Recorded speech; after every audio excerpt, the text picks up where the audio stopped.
মহাদেৱ এতিয়া আমি গোপীতলৰ পৰা আহিছোঁ এয়া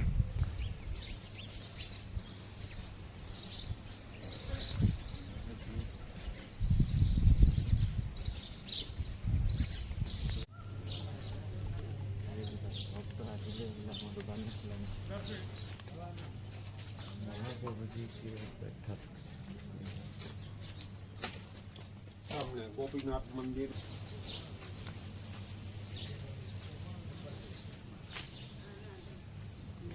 ये गोपीनाथ मंदिर है। गोपी तालाब समुद्र का पानी है क्या है?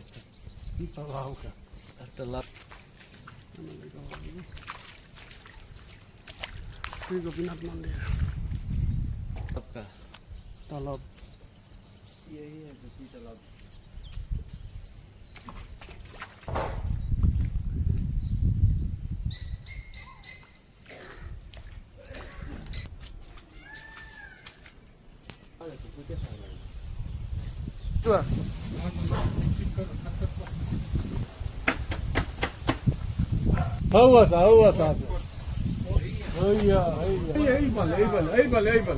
अरे